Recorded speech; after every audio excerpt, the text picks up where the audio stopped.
For this video, I'm going to be discussing the worst type of silver that you can buy here in the UK.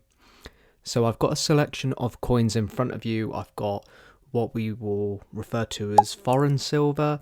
We've got silver rounds. We've got the silver Britannia, and I'll also touch upon premium and also silver bars as well. So starting off with the Britannia, I think, so the Britannia coin is going to be the notorious coin that you would potentially stack here in the UK. It's capital gains tax exempt, meaning that you don't pay profits on the coin if you achieve that because it's considered as legal tender. It's got lots of security features on the coin. It does milk spot, unfortunately, but it's a great coin to own and something that I would recommend for anyone that gets into silver stacking or gold stacking. The Britannia is going to be one of the best coins that you can buy overall. So is this coin going to be the worst silver coin to stack, this worst silver piece to have in your stack? Well, of course not, because it has so many advantages. It's got lots of security features. It's CGT exempt, legal tender status. It makes it probably one of the best coins to own. So that is definitely not going to go in the worst silver to stack. Now, let's move on to foreign silver. Foreign silver is going to be, for the purposes of this, and we can expand as much as we want, but I'm going to keep it strictly to bullion pieces. Here I have a Canadian maple. Our Canadian maple is going to be worth stacking compared with the Britannia as well. If you compare the advantages of both coins, if I have them side by side, obviously you've got the positives with the legal tender and also CGT etc. that I mentioned before, the security features on the Britannia that you don't have on the maple.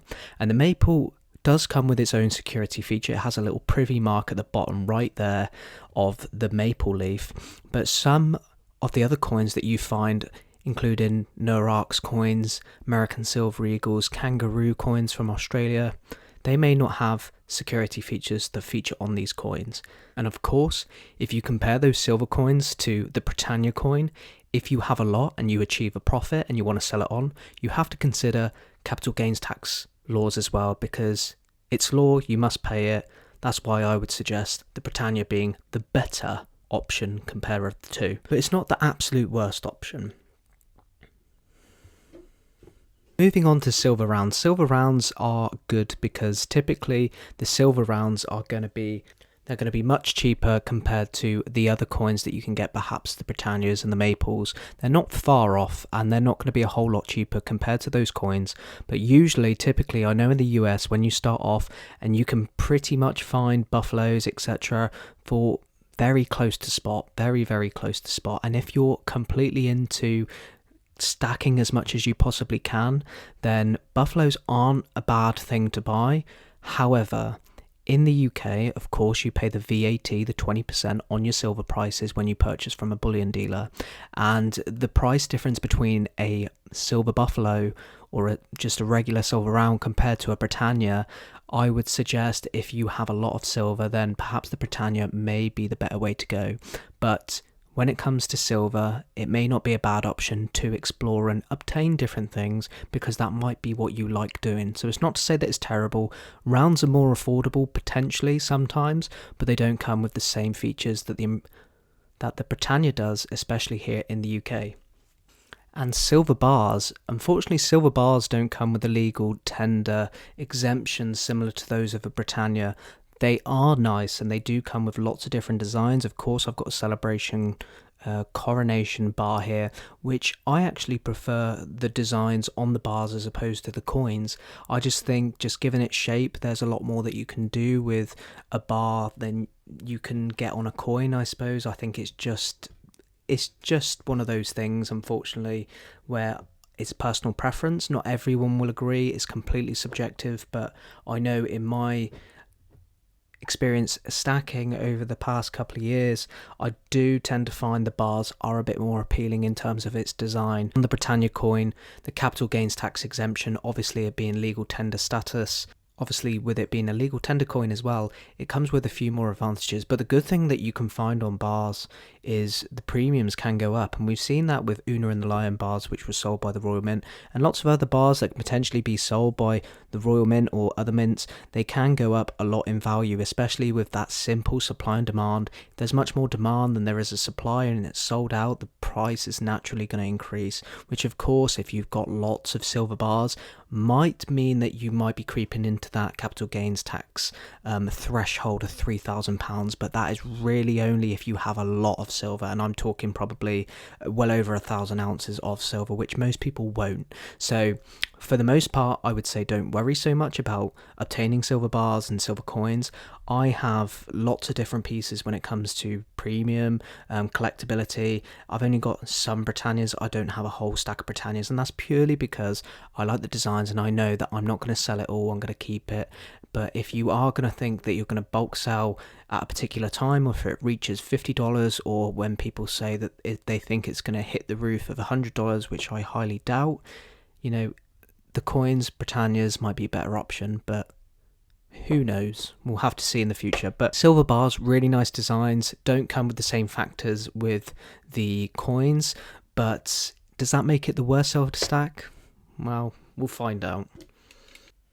You've got your numismatic pieces as well. Here I have a Morgan dollar, which is completely different to a Britannia. It obviously has a value of $1 over in the United States, which of course doesn't really mean a whole lot here, but the silver weight in this coin is a lot, and if the mount value of the coin is going to be worth way more than just $1 on its own, you are not going to want to take this into a shop and spend it. You're not going to want to go to Disneyland or Florida or wherever you may go in the US and use that dollar, because it's worth much more than its face value given its silver content that it has. But does that make it a bad coin to stack here in the UK? Well, you would know if you watch my videos that I collect lots and lots of different Morgan dollars, and it's purely because that I like buying the coin. I like the design, I like the collectability of Morgan dollars. And the plus that you can have with it is you won't just have the silver value that goes up, you will also have the numismatic value that can potentially go up as well. We do know that Morgan dollars are huge when it comes to collectability. It is probably going to be one of the most collected coins in the world. I would probably guess it's probably the most collected coin in America, correct me if I'm wrong, but I know Morgan dollars are huge there, and I collect them because I really like having them.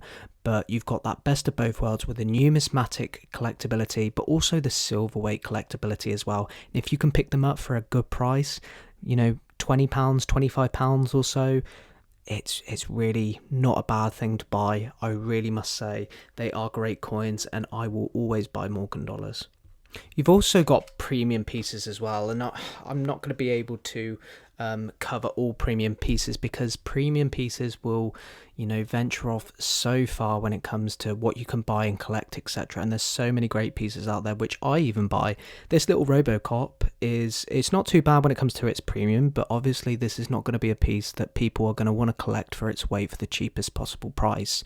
Do I think it's going to go up in value in the near future? No, I collected it because I liked it, and there's got to be a bit of fun when it comes to silver stacking, otherwise you get bored quite quickly, unless you are completely honed into buying legal tender coins and Britannias.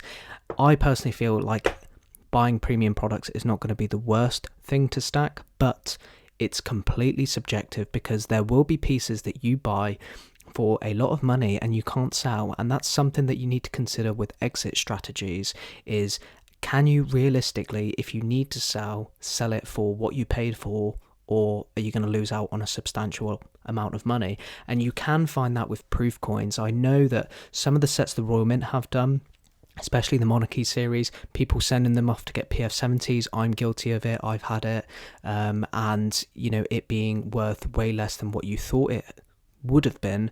It's something that you need to consider, especially for premium pieces. But the good thing about premium pieces is you can get lots of different things, get lots of different pieces. The collectability can be fun, it can keep you interested, and there's lots of great artwork out there, but you're not buying it for its silver in weight, because you're going to pay way over the spot price. But it's a nice thing to own. But does that make it the worst silver to stack in the UK? We'll come on to that. And of course you've got the proof coins. Now, proof coins are going to fall into similar to premium coins. Proof coins, typically, if you're going to get a 1 ounce from the Royal Mint, costing around about £100 with free delivery. I think it's about £102, £105 now. When you compare that to the silver price being about £22, you're paying near enough 5 times the amount of silver, just under, around about 4 or 5 times.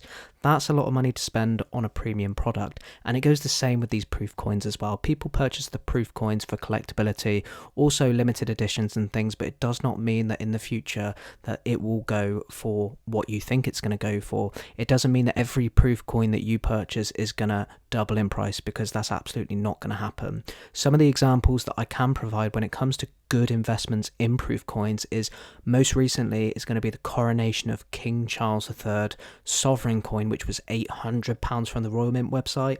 That is a lot of money, considering that sovereigns were going for around about £350, and of course £800 for a sovereign proof coin is a lot of money, but sold out quickly. Now the collectability of that coin is nearing £2,000. People were prepared to spend that amount of money, double the amount for the collectability of not just a sovereign, but also the first monarchy to come in since 1952, over 70 years.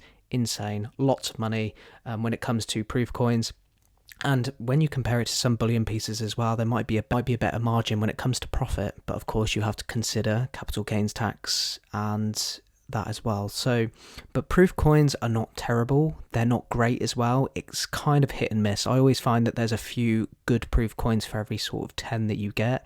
I would usually say maybe 2 or 3 out of 10, but that's completely my opinion. That's not to say that you need to take that. That's just from what I've seen. And also another example of a really good proof coin that I've seen a few years ago, which is probably the better one to have, is the 2019, I think, Una in the Lion proof coin. I think it was a 2-ounce proof coin, £180, and that's worth thousands. I think it's worth well over £1,000, near enough £2,000 now. If you've got one of them, you've got a really, really valuable coin. Lots of people will want that coin. So proof coins, they are good when it comes to the selective few that you can get, such as the Una and the Lion bar, the Coronation Sovereign. But it's not to say that every proof coin that you're going to buy is going to reach heights that you think are capable, because that's just not the case. And of course you've got to consider capital gains tax, etc. as well. But proof coins are nice. I bought this one because I liked it, similar to the premium products, but it is technically a proof coin as well. And of course you're spending more money than perhaps what you need to if you want a silver stack. So there you have it. I've spoken about bullion coins, rounds, bars, premium products, proof coins, loads of different types of topics, etc. What's going to be the worst type of silver to stack? I'm of course going to let you make your own decision when it comes to that. In my personal opinion, the worst silver compared to everything that you can purchase is going to be overpaying for the silver that you're getting and having difficulty selling that. And I find that the pieces that fall more so into that category is going to be the high premium pieces. But it's not to knock that every premium or proof coin that you buy is going to be a flop, because that's absolutely not the case. But compared to bullion and other pieces that you're paying more closer to spot, it's much more riskier purchasing proof coins. But it's not to say that proof coins and high premium coins are bad, because they're absolutely not. It's completely my opinion. You might have a different one, but I'd love to hear your thoughts when it comes to some of the worst silver that you can buy here in the UK. I'd like to thank you all for listening. I'd love to hear your thoughts in the comments, and I will see you all in the very next video. Take care all, bye bye for now.